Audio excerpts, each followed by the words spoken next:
So I've always been interested in law since I was young, but because personally my family was a victim of injustice, so that kind of pushed me and motivated me to actually take it up seriously.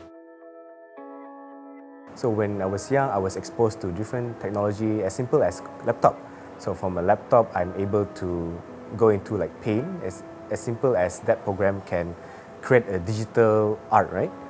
With that experience, I was interested in doing creative side of things of IT. It started with street feeding for the homeless in Kuala Lumpur when I was working. That led me to be exposed to the course of anthropology and led me to University Malaya.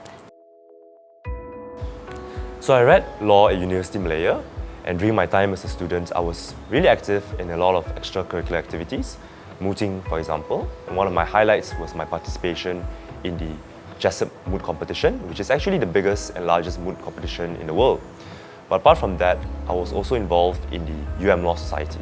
In University Malaya, I was working a lot on youth advocacy program at that time, and that includes political literacy, governing system, as well as other feminist causes such as cause against sexual harassment.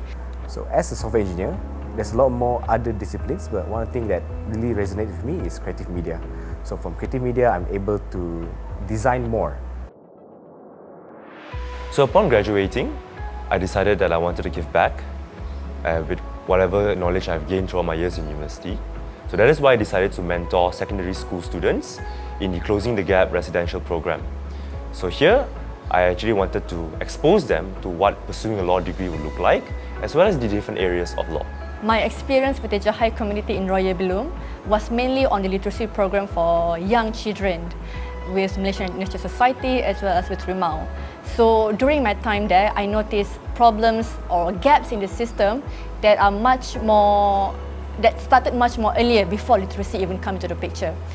So with the grant award from Anugerah Pingat Tunku, I am hopeful to address issues such as familial access to maternity care and safeguarding documentation process for them, as well as exposing them to future possibilities in literacy or education and even beyond education itself.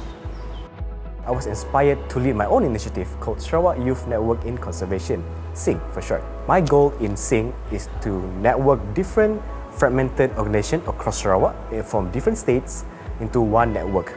From this network, it can provide different opportunities for youth to participate, from youth to learn a bit more about biodiversity and to learn about how you can be part of a policy making.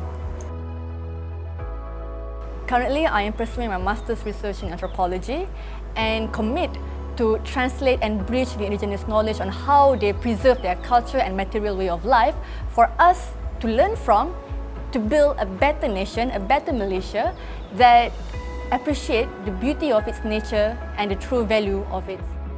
So currently I'm a lawyer with Lim Chewy Partnership, and my practice area focuses mainly on fraud and asset recovery. Apart from what I do on a daily basis, I believe I can do more. And the Pingat Tunku Award is one way which will allow me to kickstart a legal education program for vulnerable and marginalized communities. With the Pingat Tunku Award, I'll be running the program called Eco Unity, where we gather 20 different local youth from across Sarawak, where we go together and to learn about policy, to learn about leadership development, and from this program, they will go back to their own city to run their own initiative and to build a network of conservation across Sarawak. For me, a progressive Malaysia is where you look beyond yourself and think what you can do for others. The Pingat Tunku Award serves as a reminder of Tunku's vision of a progressive nation built on the foundations of justice.